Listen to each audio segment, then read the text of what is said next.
All right. Good evening. My name is Dr. John Foran. I'm the director of Miami University's Menard Family Center for Democracy. And on behalf of the university, it's my pleasure to welcome you to tonight's lecture by Alexandra Hudson, which is the fourth of 8 lectures on politics and student affairs that the Menard Family Center is presenting this spring as part of our Dialogues on Democracy lecture series. Our speaker this evening is a nationally known expert on civil society and on the social bonds that underlie healthy democratic societies. A native of California, Ms. Hudson grew up in Vancouver, British Columbia, and studied political philosophy and history at Trinity Western University in Canada before moving on to graduate school at the London School of Economics. Since earning her master's degree there in social policy, she has worked as a policy advisor and analyst in a number of organizations, including the American Enterprise Institute, the Wisconsin Institute for Law and Liberty, and the Federalist Society. She has also served in government, working during the Trump administration as a policy advisor to Secretary Betsy DeVos at the US Department of Education. A former Novak Journalism Fellow, she now contributes commentary and analysis regularly to broadcast outlets, including Fox News and CBS News, as well as to print publications such as the Wall Street Journal, USA Today, Time Magazine, and Forbes. Currently, she's the curator of Civic Renaissance, an online community dedicated to civility and political and social discourse.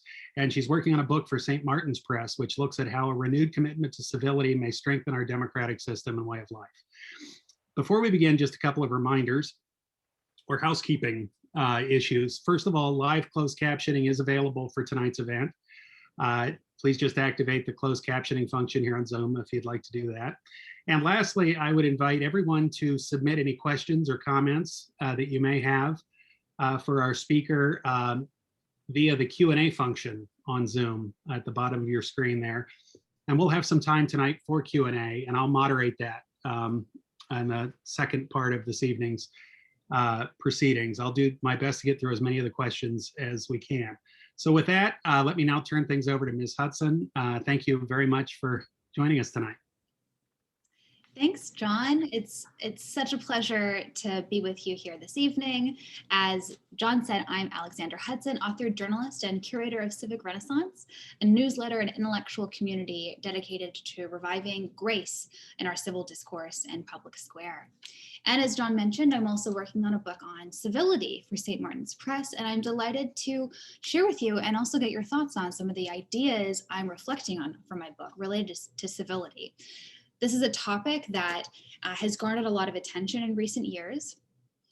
We live in what often feels like the most uncivil moment in our nation's history. In recent memory alone, our president's opponents have regularly referred to him as a vulgarian, a hypocrite, a criminal, and a tyrant. Our president has responded with racial slurs, calling into question the legitimacy of his opponent's birth, and has claimed that were his opponents elected, America's wives and children would be thrown into prostitution. Congresspersons have both called for and personally engaged in political violence. Office holders have been victims of political violence, with one even being shot and killed by a political opponent. I'd say we have a civility problem. But you might be surprised to learn that while these episodes sound plausible and familiar, they actually all happened more than 200 years ago. It was supporters of Thomas Jefferson who wrote of John Adams's hideous hermaphroditical character, which had neither the firmness and force of a man nor the gentleness and sensibility of a woman in 1800. Team Adams responded in kind, calling Jefferson a mean-spirited lowlife fellow, the son of a half-breed Indian squaw sired by a Virginia mulatto father, claiming that if Jefferson became president, we would see our wives and daughters victims of legal prostitution. Fighting words. It was February 1798 that Representative Roger Griswold of Connecticut grabbed his cane to attack Representative Matthew Lyon from Vermont on the House floor in retaliation for Lyon spewing tobacco Griswold's way. The result was a brutal, bloody, multi-person brawl on the floor of Congress.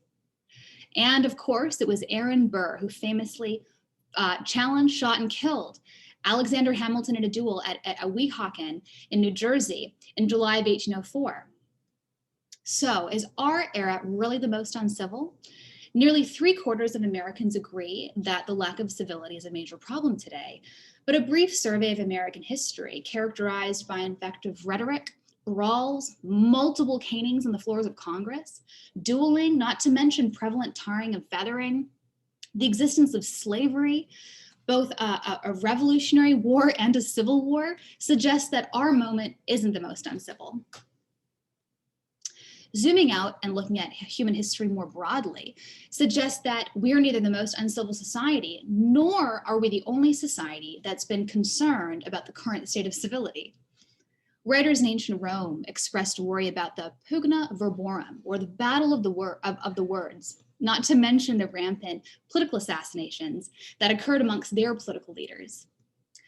Or consider Erasmus of Rotterdam, a personal hero of mine who was an intellectual superstar during the European Renaissance of the 1500s.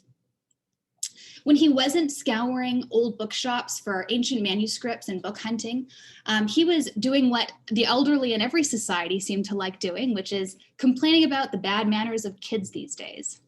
He wrote an entire book on the subject called A Handbook on Good Manners for Children. He published this in 1530, and it immediately became a runaway bestseller, being translated into every single European language. It's the only manners manual that I'm aware of that categorizes advice according to body part, with chapters dedicated to the eyes, nose, face, and more. Advice from the book is also remarkably relevant today. Greedy gobbling is the way of ruffians, he writes, cautioning us against stuffing our mouths with food so it doesn't spew on other people when we're eating with them. He cautions against gossip. Harming the reputation of someone not present is a great offense, he writes. He advises maintaining a disposition of charity. Readily ignore the faults of others, but avoid falling short yourself, Erasmus writes. People across time and place have always been alarmed by incivility. In fact, the oldest book in the world is a manners book. Ancient Egypt gave us the Maxims of Tatotep, the world's oldest primer on the basics of civility and good living in civilization.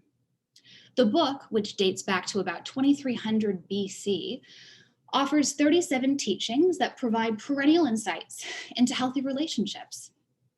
Each teaching is remarkably consistent with similar how-to books throughout human history, including those that are still published today. And that's not a coincidence.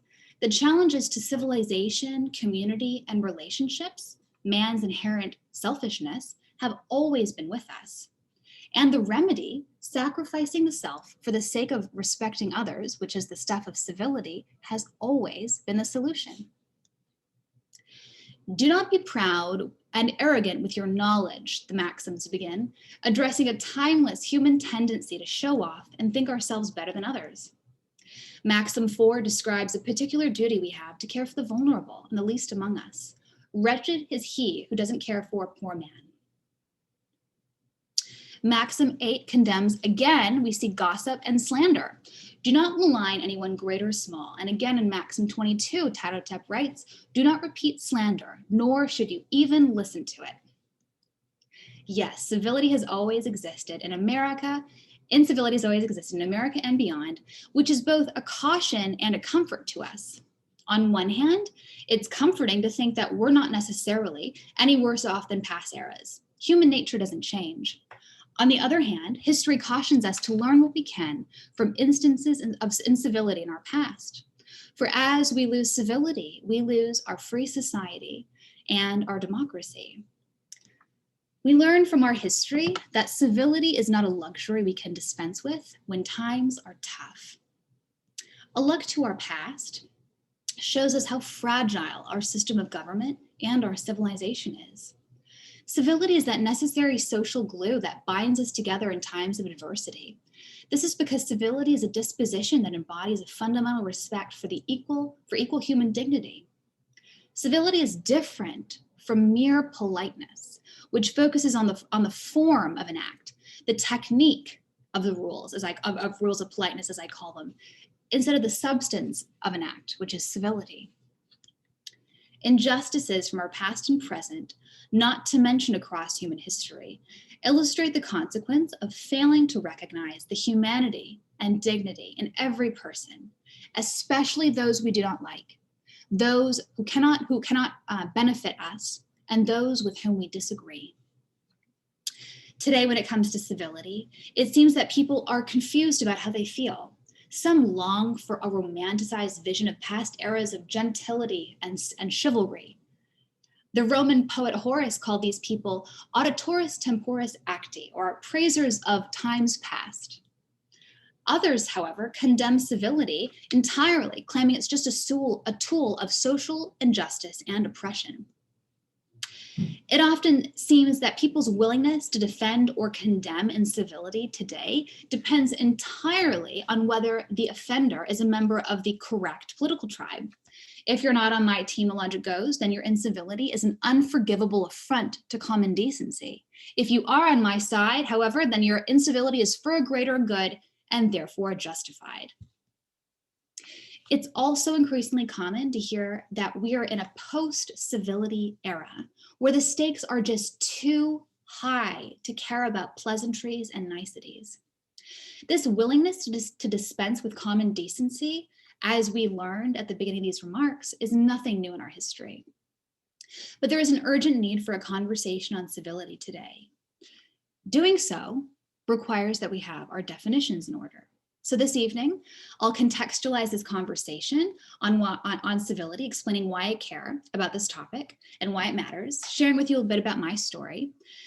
I'll share with you how I came to my definition of civility as a disposition that demonstrates basic respect for our shared human dignity, and why I think it's essential to distinguish civility from the rules of politeness. And then we will discuss why civility is necessary for our freedom and flourishing, because it promotes the virtue, equality, and the tolerance necessary for our democratic way of life.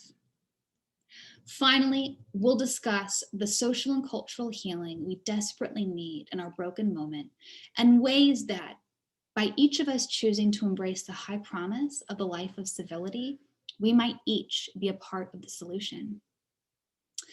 So let me start by telling you a bit about my story. First of all, I'm the daughter of the manners lady. No, really. For 3 decades, my mother, Judy Johnson Vankovich, has traveled across North America and beyond as an expert on etiquette, character, norms, and social conventions, or as they're commonly known, manners. And no, she's not Judith Martin, the Washington Post columnist. However, if you can believe it, there are actually 4 Judys in the world of manners, and my mother is one of them. She dedicated her life to what Dale Carnegie, the author of the famous book, How to Win Friends and Influence People, called the fine art of getting along. Growing up, I had the chance to travel with her while she educated the masses in the rules of polite conduct. She also taught my brothers and I a thing or two about common courtesy. And though I normally comply with these rules, I also found myself questioning them. Why do we hold our forks or set the table just so? What role do norms that require deference to the elderly or to women have in our era that prizes egalitarianism? I followed the rules my whole life, but these questions also followed me. My mother promised me that they would lead to friends, success, and happiness. And for the most part, she was right. The rules served me well. I found that being unfailingly polite, or at least trying to be, did help me greatly in school, in work, and in life. That is, until I took a role at the US Department of Education in January 2017. I remember my optimism my first day of work. It was the career break of a lifetime. I just moved to Washington, D.C. after working in education at the local level in Milwaukee, Wisconsin. And I'd also just recently finished graduate studies where I'd focused on exploring educational best practices from around the world. I was excited to put all of this experience and knowledge to good use and improve education for America's students. I had no idea how disillusioned I would become. While there, I found my fundamental assumptions about myself, the world around me, and the usefulness of the rules of politeness all refuted. I was surprised by the hostility I encountered from all fronts: outside stakeholders, career civil servants, the media, my fellow political team. I had been raised to be courteous and kind to all, even in the face of unkindness. And I was determined to win over my adversaries with politeness. I brought in cupcakes to celebrate birthdays. I delivered Christmas and Easter cards to my colleagues. I invited my coworkers to cocktail parties at my home.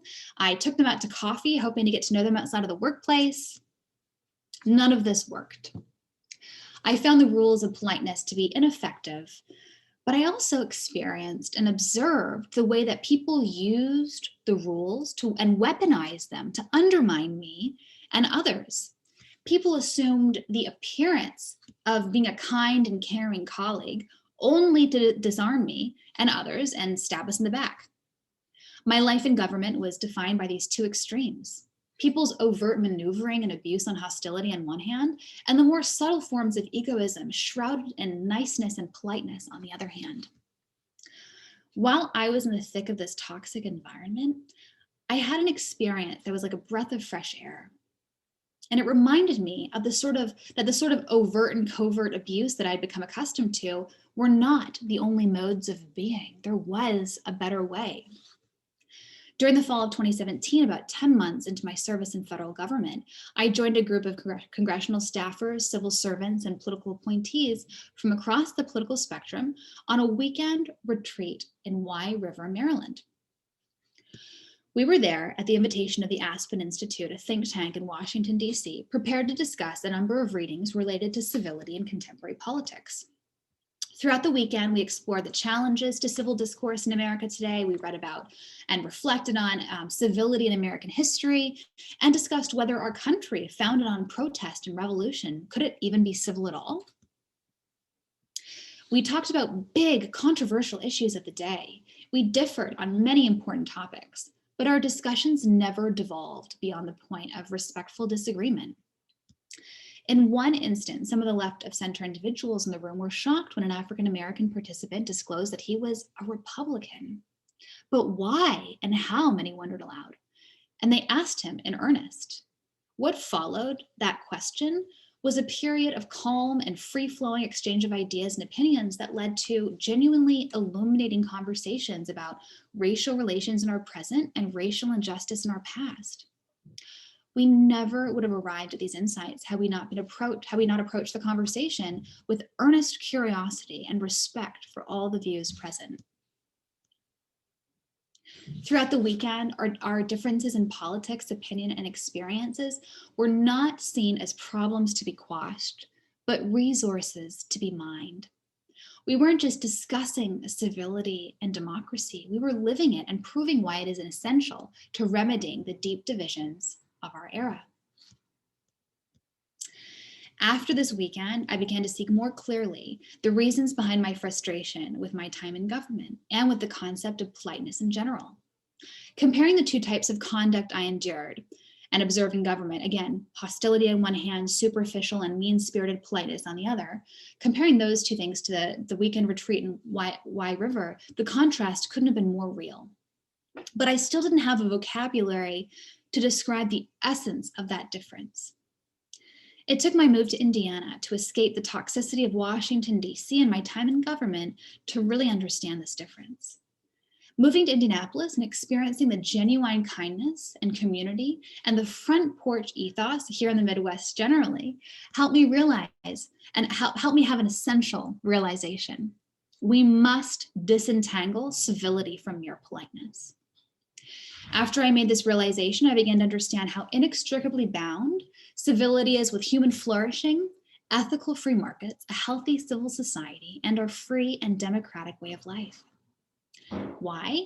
Because the rules of politeness are merely a matter of technique, and such surface level fixes are insufficient to help us navigate our profound and important disagreements that invariably arise in a democracy. While in government, I and many others had become accustomed to being used as a means to other people's ends, which again, the rules of politeness not just allowed, but encouraged. I came to understand that civility requires rediscovering a general regard and affection for our fellow citizens and reviving the basic respect that we are all owed and owe to one another in light of our shared humanity and dignity. Civility isn't about the rules. In contrast to the techniques politeness offers, civility is a disposition. It is a fundamental reorientation of our priorities, a recalibration of our words and actions in a way that respects others as persons and fellow citizens above and before ourselves. The etymology of these two words, civility and politeness, underscores this crucial difference between the concepts. Many people think the word polite comes from the Greek word polis, or city, but that's not true. Our word polite actually comes from the Latin word polliere, which means to smooth or polish. That's what politeness does. Politeness focuses on external appearances and is about smoothing over our differences. Civility, meanwhile, comes from the Latin civilis, which relates to the status, conduct, and character befitting a member of a citizen of the civitas, or city. More than conformance to particular rules of conduct, civility is a general attitude toward public life and life with others. I came to see my time in government as a microcosm of our division as a nation right now. And I learned the hard way that aiming for politeness alone was not going to fix the problems facing our democracy. In fact, as I mentioned, politeness had exacerbated my struggles. And we all personally know firsthand people who seem polite, but actually are deeply uncivil. Think of an impeccably dressed Bond villain, or even Hannibal Lecter, the most sophisticated, elegant, polite character in Hollywood, also a serial killer. Conversely, at Wye River, and later in the porching culture here in the Midwest and in Indianapolis, I saw rigorous debate and truth-telling that might on the surface seem impolite, but was actually deeply civil. Such discussions are profound examples of civility and are essential, I've realized, to the health of our democracy, our freedom, and our flourishing. It is civility, not politeness, that will heal and preserve our democracy and our free way of life. Civility is more than pleasantries. After all, Washington, D.C. is never lacking in those. Instead, civility is about the basic respect we are owed and owe to others in light of our inherent human dignity, our imago Dei.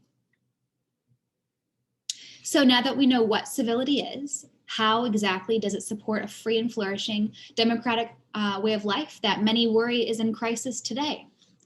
You might well note that the foundational question of civility, of the basic respect that we are each owed and owe to others as members of the human community, is one relevant to any flourishing human community, not just a democracy. But today we're focusing narrowly on civility's particular importance to our democratic way of life.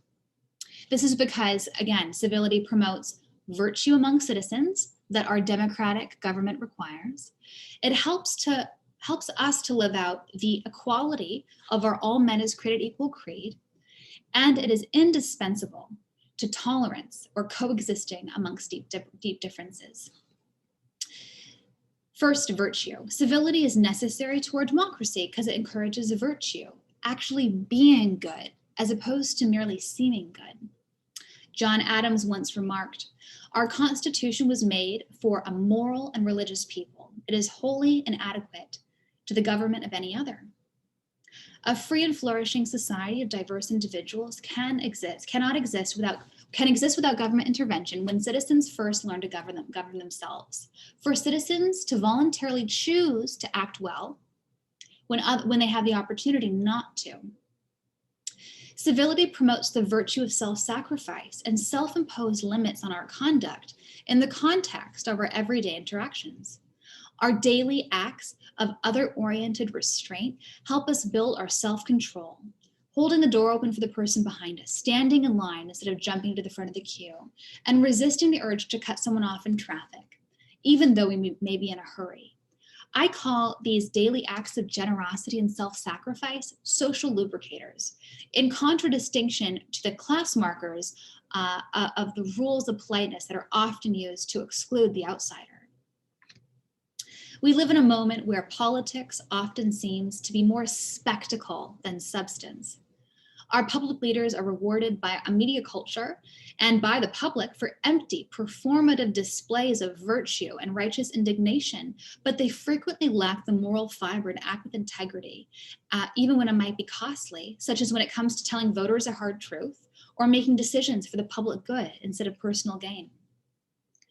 Consider the sacrifice of and virtue and virtuous statesmanship of Cincinnatus, the Roman patrician who voluntarily placed the interests of his community and fellow citizens above himself. In the face of external threat against Rome, he put down his plow and took up his sword to lead Rome's defense. But after the battle, he modeled integrity and modesty and relinquished his power and returned to his humble existence as a farmer. Of course, as many of you probably know, Cincinnatus was an inspiration to many American founding fathers, which is why the city of Cincinnati here in Ohio bears his name. We need virtue in our leaders for the same reason that we need virtue in ourselves as citizens and in our everyday. When too many of us, leaders and citizens alike, fail to exercise self-restraint and act for the common good, people will begin calling for the government to restrain us through the blunt instruments of laws and regulations. We've seen this happen before. In 2003, Mayor Michael Bloomberg launched a campaign against rudeness in New York City. Subway riders and moviegoers could be fined $50 for inconsiderately resting their feet on a bench or using their phones during movies or Broadway shows. New York City's noise code was overhauled to crack down on loud nightclubs, barking dogs in order to promote neighborhood peace. Smoking was banned in public. Children were prohibited from going to movies after 10 p.m. so people could enjoy the theater and peace and quiet. And parents who shouted during their children's sporting events were banned. As you might imagine, New Yorkers and local parents did not quite like these top-down mandates by their local government. The thinking behind these laws was that just by having them on the books, that they would improve the New Yorkers' behavior and people would become more kind and considerate. But the laws went largely unenforced and were ineffective and were so unpopular that they were quickly revoked.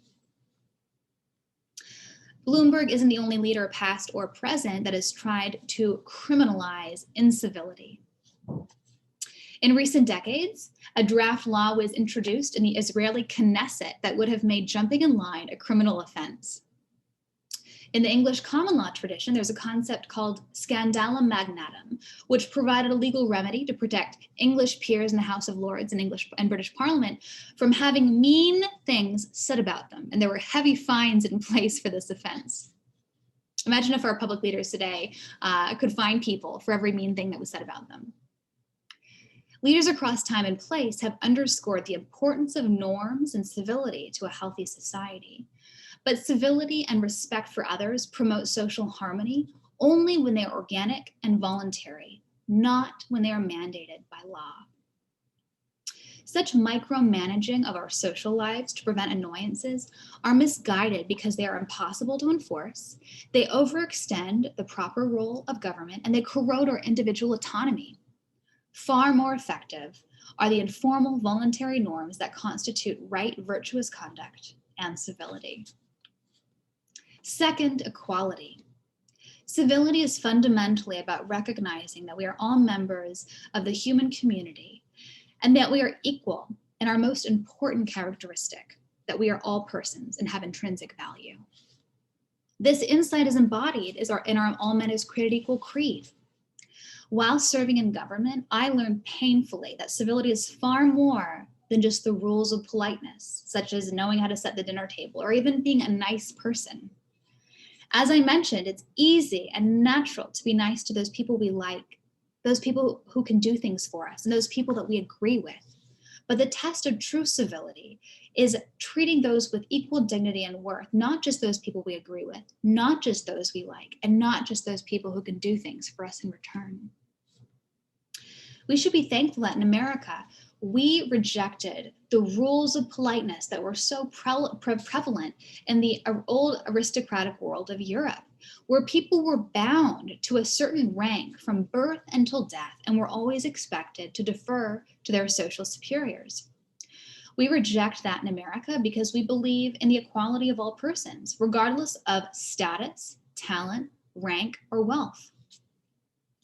When Alexis de Tocqueville visited America from his native France in 1831, he observed that American manners, while they were less ornate than our aristocratic ancestors across the pond, they were more benevolent and sincere. We Americans were kind to others because of our shared humanity, not because we owed anyone submissiveness. A boss and subordinate were fundamentally equal, Tocqueville observed. He wrote, "Within the terms of this covenant, one is the servant and the other is a master.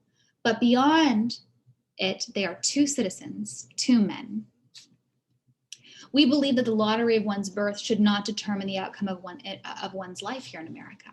And it is for this reason that even today we cringe when people pull rank and expect to be given special treatment because of their wealth or status. I love the story of John Adams's title campaign, which illustrates this point well. Adams wanted the President of the United States to be called His Highness, the President of these United States of America and the Protector of the Rights of the Same. Such a lofty title he thought was necessary to confer the office with the dignity and gravitas that he thought it deserved. Other ideas for the title of the presidency were His Excellency, His Elective Highness, and His Majesty George. Yet George Washington rejected all of these grandiose titles and was satisfied with the egalitarian and unassuming Mr. President. Some of you might be thinking, sure, it would be great if we were all nicer to one another and treated one another with equal respect, but the stakes are just too high. And why should I be nice when the other side is just going to get worse? You're right. The stakes are high, higher than you think. And it's precisely because those stakes are so high that civility is essential. But here again, history is a profound teacher, showing us that civility is both an inherent good because treating others with respect in and of itself is inherently good, but also an instrumental good, meaning that it can also be useful in promoting justice in a society. If there was ever a time in history, American or otherwise, where it might have been morally justified to depart from civility, it was in the fight to abolish the evils of American slavery. Abolitionists had every reason to consider violence as a tool to achieve their just ends. Some, such as Reverend John Brown, who led the raid on Harper's Ferry, did. But many of the most prominent abolitionists saw things differently. They knew that justice at any cost was not justice at all. For example, consider escaped slave, anti-slavery writer and orator Frederick Douglass. He knew that persuasion, not bullying one's opponents, was the more effective tool. He once famously observed that if there is no struggle, there is no progress. But for Douglass, struggle didn't mean winning at any cost. He knew that if he was to ensure that all Americans enjoyed the advantages of equality and the rule of law, he could not undermine the rule of law or the equal human dignity we all share in the process. And let's not forget the great English abolitionist William Wilberforce, who inspired many of the American abolitionists. He wrote, "God Almighty has set before me two great objects, the suppression of the slave trade and the reformation of manners." Wilberforce understood that opposing slavery and promoting civility are two sides of the same coin. Both emerge from choosing a disposition of civility that respects the fundamental equal dignity of others and chooses to consider others alongside oneself. Both abolition and civility curb the impulse to dominate and discriminate against broad swaths of humanity. Respect for others, especially when they hold views different from our own, begins with an appreciation of the inherent equal value of each human being. In the Jewish tradition, there's a beautiful concept called hesed, which entails the obligation we each have to do kindness to one another, an obligation derived from an understanding that mankind is created equal with dignity and in God's image. Which leads us to the third reason why American democracy depends on civility. Because civility promotes the tolerance for difference that is necessary for our civilization to foster the beautiful diversity of the human personality and experience. When we disagree on important topics, civility is how we can peacefully live together in spite of and in light of our disagreement. Civility is about tolerance. Reasonable minds can disagree on important subjects. And indeed, true civility means that even unreasonable minds deserve some level of respect. This is because, again, our disagreement does not negate our irreducible value as persons. In fact, it's when we disagree with others, especially on topics of great weight, that we need civility most. Look at the example of Emily Post's seminal 1922 bestseller, Etiquette in Society, Business, Politics, and at Home. Her book is an extended tribute to our uniquely American civility, democratic and tolerant. At the turn of the 20th century, America's old elites tried to distinguish themselves from the nouveau riche industrialists of the Gilded Age. They did so through manners, which by Post's time and a few decades later had become increasingly elaborate. Have you guys heard of the don't wear white after Labor Day rule? That rule was totally made up by the old moneyed elite in this era who wanted to distinguish themselves from the new money. If you were caught wearing white after Labor Day, it was clear that you were nouveau riche and not as good as us old money over here. Post wrote her 600-page book as a sort of antidote to this thesis, to this ethos of Baroque manners. She said it was going to be a sensible book because the whole subject can be reduced to just a few simple rules, which might make us wonder why it took 600 pages for her to unpack those rules. Post's first edition of Etiquette made, shall we say, some assumptions about her readers. There are instructions, for example, about how to manage household staff, such as maids, footmen, butlers, and more. Yet, she realized that it was more than just the striving upper middle class and the newly rich who were reading her book. In her second edition, she made some concessions to a social class that she called the servantless.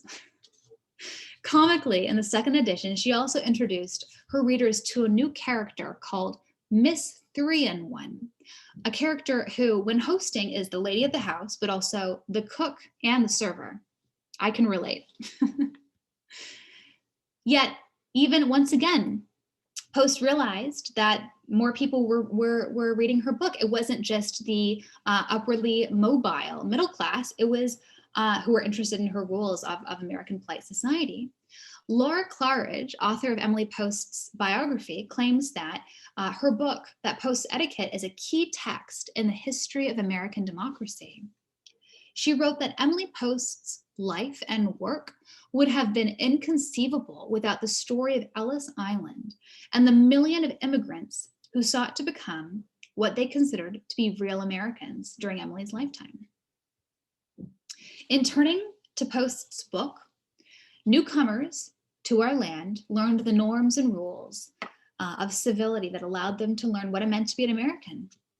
In reading her book, outsiders could become insiders. Post's work, though in some ways classicist, had a natural air of inclusivity. We can see the important difference between civility and politeness in her work. She claimed that anyone who wanted to be a student of kindness and generosity, the trademark of true civility, of the truly civil, could be welcomed into what she called best society. Post's philosophy of social norms removed the barriers that the old gatekeepers of etiquette and the rules of politeness had erected. Our commitment to social norms of equality, openness, and tolerance are what make the American dream possible. This is a beautiful insight because our nation's strength lays in its diversity.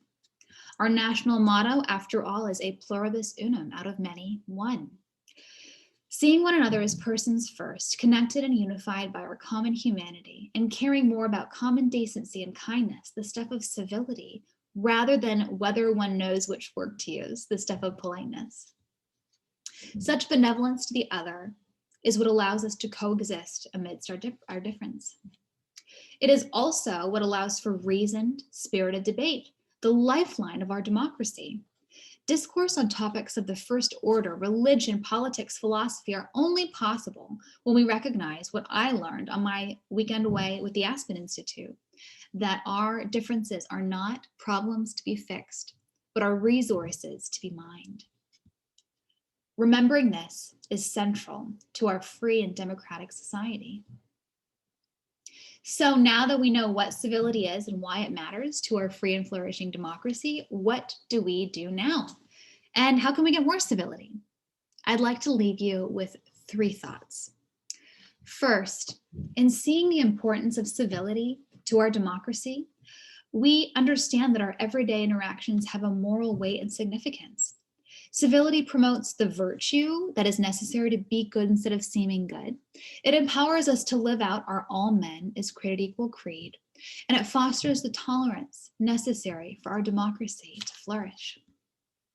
In practice, civility means resisting the urge to label and cut a person off based on one belief, mistake, or characteristic they possess. This means pausing before we speak to consider whether our words are contributing to the healing or the toxicity of our public discourse. It means reaching across the divide and welcoming the stranger into our homes and lives, even though they look differently from us, think differently than us, and cannot do anything for us in return. It also means sometimes, such as on a university campus where we are this evening, speaking the truth or expressing one's opinion, of course, tempered with respect and affection, even if we might offend someone. Because truly respecting someone, being truly civil, means not patronizing them by sheltering them with a half-truth.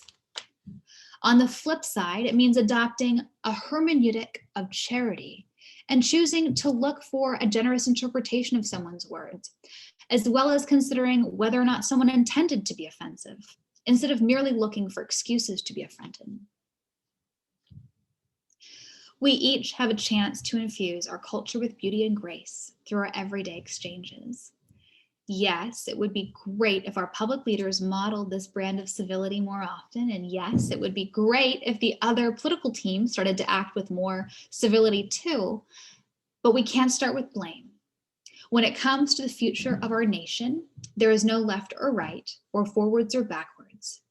There is only collective hope or mutual despair. We must embrace the power that we each have to be tools of cultural healing in our own spheres. Our daily interactions are small but important threads that weave together and strengthen the tapestry of our democracy. And the decisions we make each day to respect our fellow citizens are the backbone of a truly civilized society. Second, I'd like to leave you with the reminder that there is an important difference between civility and politeness. Again, politeness is a technique, civility is a disposition.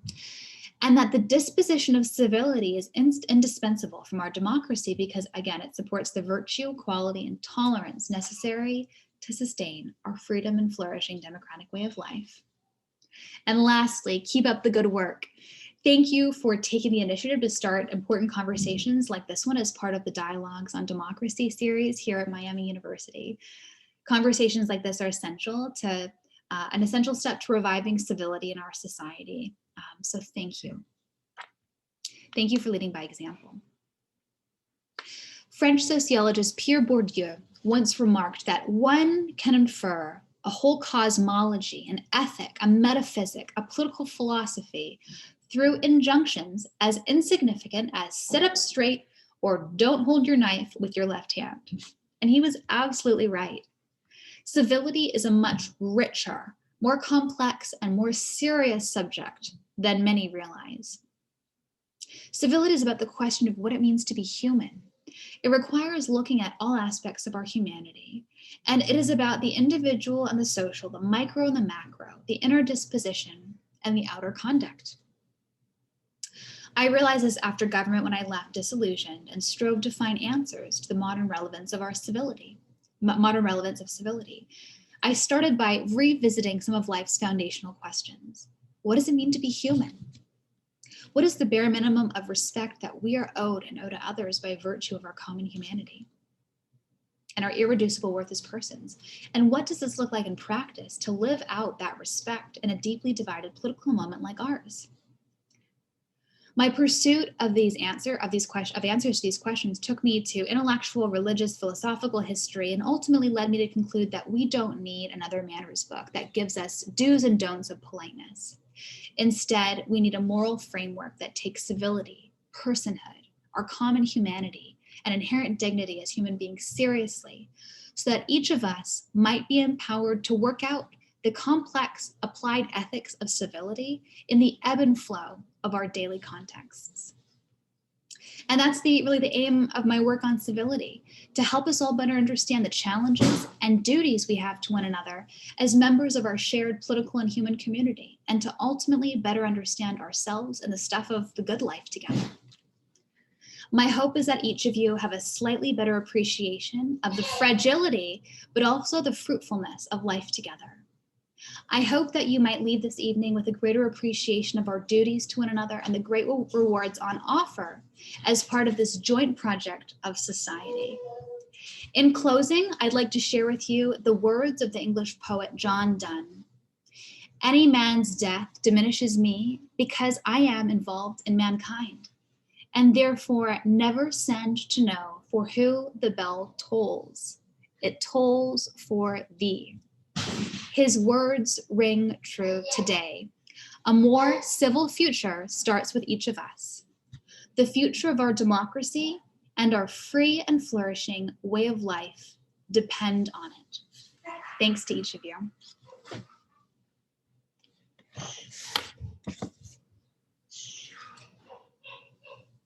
Thank you very much. And very thought-provoking, interesting talk. Thank you. And we are getting lots of really good questions, and so many, in fact, we're probably not going to get to them all. But so let me just kick that Q&A part of the proceedings off with and questions. We have a lot of questions about a lot of different things. Let me start with this one.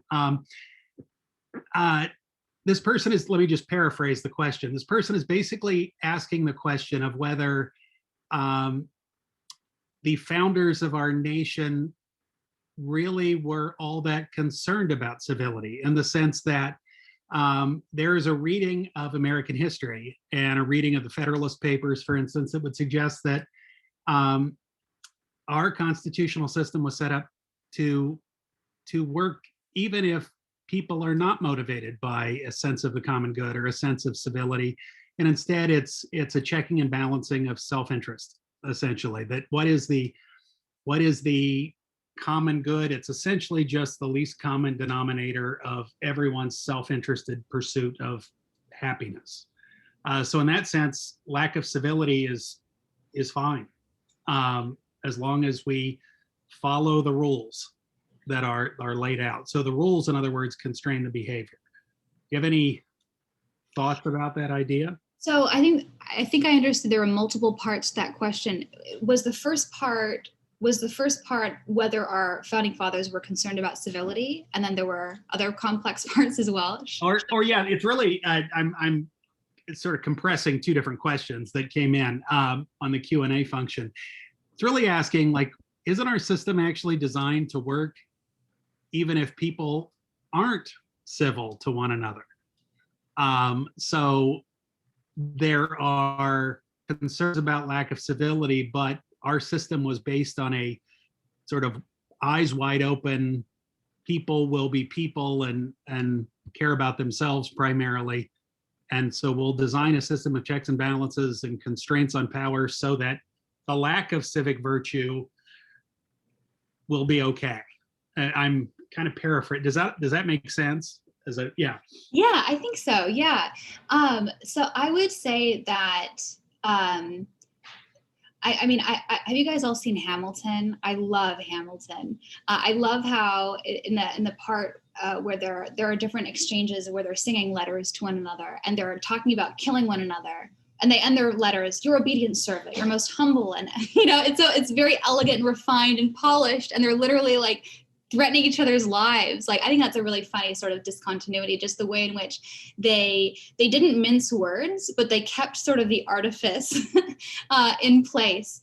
And so I wonder, I'm not sure I would say that, I think that the founders would have elevated civic virtue and kind of, I kind of conflate civic virtue with civility as well. Like, we know that the founders, they distinguished, for example, between liberty and license. You know, there were better and worse ways to use our freedom, and they had a huge, they wanted to place the responsibility on individuals and conscience to make decisions for ourselves, because they didn't want, they structured the nature of our government to be limited, so that we weren't micromanaged in our everyday. But that limited government depended on us electing to not use our freedom to bad ends, to vicious ends. That's license. So does that make sense? Does that get to the different aspects of the question? Yeah, and it. Let me tie it into a different question that's come in. So if civility is not the same as politeness, okay, is it possible though, and I'm essentially, I'm compressing two different questions into one.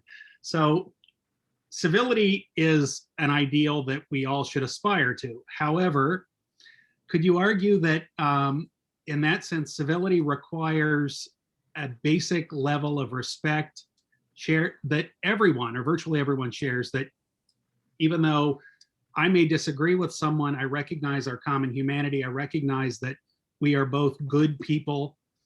And this argument is, and this is in really several of the questions, that the ship has sailed on that is the concern. In other words, we have a society where and we talked a little bit about this in a small group session earlier, where there are rising numbers of families, for instance, of parents who object to having their children marry someone from the other party, which is generally read to be some sort of indicator of not only disagreement with the other side, however you define that, but a failure to recognize that they're good people who just see things differently. In other words, they are a threat to our society. Once we get to that level, is the game over, or is it that politeness kind of steps in to fill the gap? In other words, politeness is what you fall back on once common recognition of humanity has failed, or does that make sense? Yeah, it's a really interesting question. So I think that I 100% agree with you. We've kind of let the cat out of the bag, so to speak, in that we've let our what used to be considered intellectual differences, like, you know, you believe in a marginal tax rate, John, I believe in a, you know, flat tax or something like that, that we've let that become, in our minds, it's now a moral difference. It's now just a difference. It's no longer just a difference of opinion. It's now, you think differently than me and you're a bad person. Yeah. And if you're a bad person, I don't have to be nice to you. Like, you're immoral. You're lesser than me. Like, how can you're not even someone I can engage with you in anymore. And not just that, we now define people by their views on one area or their affiliation with their political party. And it's very essentializing and reductive of the human being, of the human personality, which is very harmful. I think that's degrading and a very destructive trend that we've seen. So your question, can it be, like, since that's happened, is it game over? I think it can't be. We can't let it be. and a question, like, to your point about how to get back, like, does it mean being kind and nice in the everyday? Absolutely. Like, absolutely. The small kindnesses go a long way to building trust. And another way to recover trust and you know, just knowledge, like, there's a whole body of social science on contact theory. Like, you're less likely to demonize and vilify someone that you know personally. Like, that even a Zoom call isn't perfect, but even like looking someone face to face, it's a lot harder to think, okay, they're an evil human being when you're doing that, because you see there's a face behind that belief, or even if you think it's a toxic belief. So you know, doing what you can to rehumanize the person and our interactions when so much, and this gets into a whole other can of worms, when so much of our life is digitally mediated, especially in a pandemic. We, of course, social media wasn't around 20 years ago either. And now we have, that's how we so often communicate now, via email and via Twitter, where it's the human is taken away, it's a lot of it's anonymous as well. How do we rehumanize digital interactions? Like, that's a hard one, like as well. But it can be done. We know that, like, civility is like a muscle. I like to say it's habit. It's cultivating the practice of it, and going through the motions can cultivate the inner disposition as well. So there is a role for the outer acts of kindness and the small acts of generosity to rebuilding those severed bonds of affection. Yeah, and this is something that educators at the college level and K through 12 struggle with in a very practical sense. How do you teach these soft skills of democracy, or small d democratic behavior, right? In the sense of, you have so many forces moving in the other direction. So people on Facebook block people who disagree with them. So then you get sort of this increasingly sealed bubble where everyone thinks the same way, and we're seeing this play out. Is it, I guess the question would be a very practical one, like how do we get people, this is one of the functions of the Menard Family Center for Democracy, figure this out. Like how do we get people who disagree to reach across these divisions and talk to one another and share ideas and disagree without being disagreeable? Any thoughts, or is it? Lots of thoughts, John, lots of thoughts. So I'll make a plug for an organization that I've become very involved with. It's called Braver Angels, and they are the largest grassroots depolarization nonprofit in the country. And their whole mandate is exactly what you just said. It brings people together that are frustrated with where we're currently at in our public discourse and our body politic, and know they can't change what's happening in Washington, but want to be a part of a solution. And they honestly want to understand how people can think so differently than them. Like, people who are Americans and who, still have families, like, how can they be so wrong? But the people, and so they actually, it's modeled off of a marriage counseling. One of the co-founders is a very prominent marriage therapist, and they have these workshops that you can sign up for. They're free, or like $10, and they'll walk you through a series of conversations with people on the opposite political side, and you'll have to. And so it's a really wonderful group. Actually, we were talking about friendship and building trust. My newsletter community, Civic Renaissance, that I hope you'll all sign up for tonight.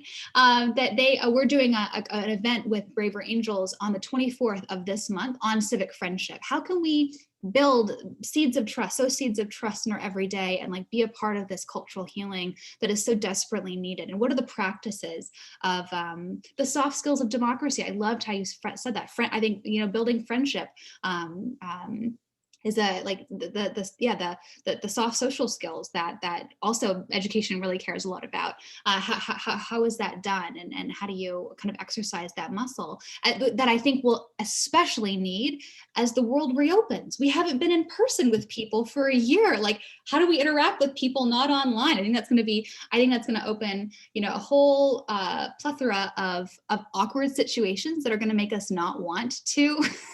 we'll just like want to withdraw. Like, we're accustomed to being in our pajamas at home, but like I want to make the case to you here right now, like push through, like reach across, make the effort, show grace. Hope that people show grace to you when you inevitably make mistakes and say the wrong thing that you'd only say to your cat, because that's who we've probably been talking to most this year. So yeah, thanks for that question, John.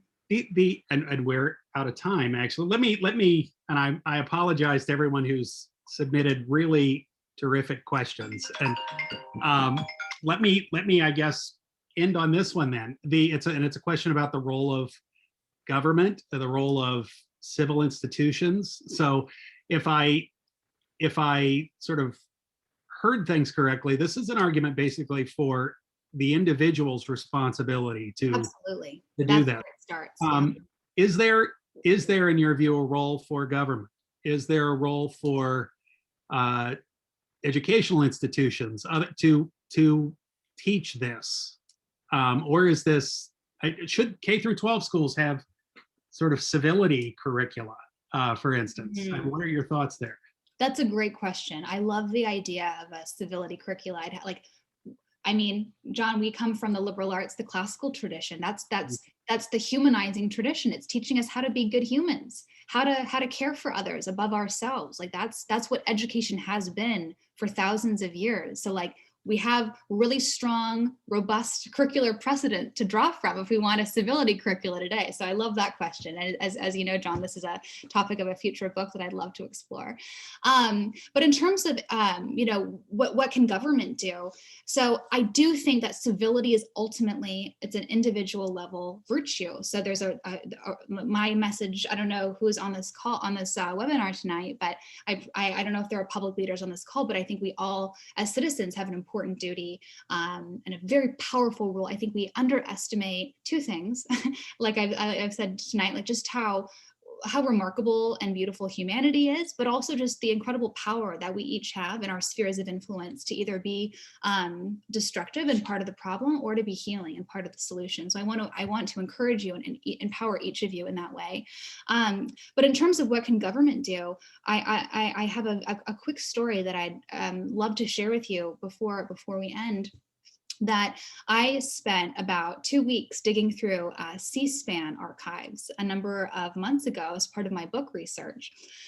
In the 90s, there was a concern in Congress that the congresspersons we didn't know each other anymore. That was kind of the ethos. There had been this kind of trend that different congressional leaders had started moving their families home back to their constituencies, as opposed to having them in Congress. And as a result, no one knew each other, and they just kind of sensed that the civic bonds were fraying, and it was getting harder to work together. The discourse, like you were just saying things that you otherwise wouldn't have said.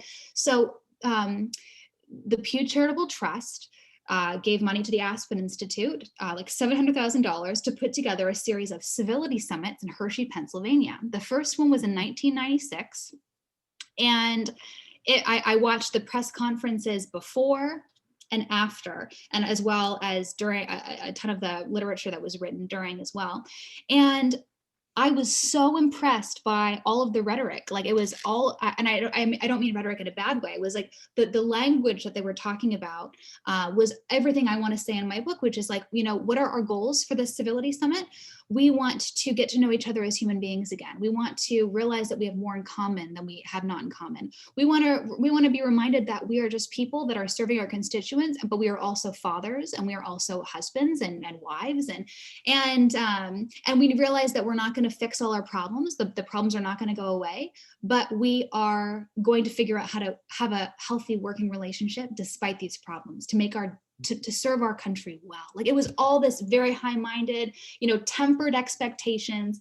So about 200 members of Congress go to Hershey, Pennsylvania for 4 days. They spend half the time talking about institutional reforms. How can we bring civility back to Congress? And then they spend the rest of the time with just their families hanging out. About, half of them brought their spouses, and there were about 100 kids that were there. And it was just like, again, reminding them of their common humanity. Like we have more in common than not. And then I listened to all the press conferences afterwards, and everyone who went loved it. Like couldn't have had a higher, more noble experience. And Newt Gingrich said, we need to do this every year. And it was just, everyone came back very hopeful and inspired. Like, I think we've really done something important here. We're going to bring civility back to Congress and restore the dignity to this august institution. And what happens within 6 months of the Civility Summit?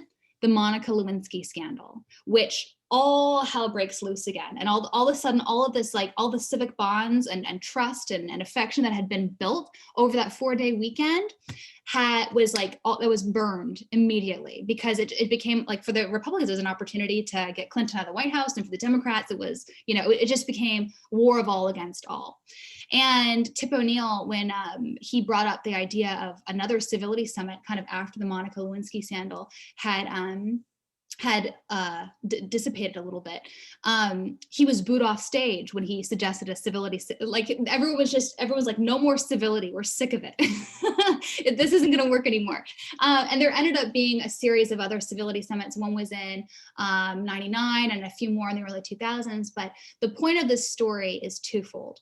One, I think important, meaningful gains were made during those 4 days away. Like trust can be rebuilt. Contact theory again, John, like, just being put into proximity, having people with their families. Like you're not gonna just focus on the sore points of a relationship. You're going to focus on, what you have in common. But it can be, the second point is that it can be lost very quickly. And that's a challenge, because that's when you need it most. Like that's when those bonds of affection are tested, that you need to draw on those wells of trust to be able to maneuver really complicated and challenging ethical, moral, political dilemmas. And so to your question about what can institutions do, like there is will among some members of Congress to do something like this again. I'd love to see that happen. Like the point that this original Civility Summit was led by Congress. Like it's never going to happen if a think tank or a writer comes in and says, let's do this. It has to start there. But in terms of what institutions can do, like it starts with individuals, our public leaders deciding, and enough of them deciding to be a part of a solution.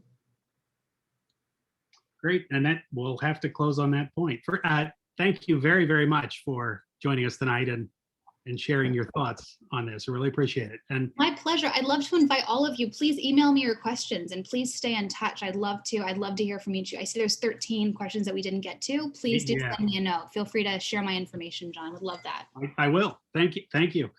And thanks to everyone who tuned in this evening. And again, I'm sorry I didn't get to all the questions. Let me also invite you all, if you're watching, to join us tomorrow night. We have a big week this week, actually. Tomorrow night, the Miami University is hosting its biannual Janus Forum. And tomorrow night, our guest speakers are Valerie Jarrett, who was a senior official in the Obama White House, and Mark Short, who was the chief of staff for Vice President Mike Pence, and they'll be discussing together the first 100 days of the Biden presidency. And that's at 7:30 tomorrow night. It's open to the public, it's free, and it's here on Zoom, like so much else we're doing sort of during the pandemic. To register for that, the registration is at tinyurl.com/MUJanus, JANUS. And again, please join us for that. And again, thank you, Alexandra, for joining us tonight, and thanks to everyone, and have a pleasant evening. My pleasure. Thank you guys for having me. Have a great evening. You too. Thank you.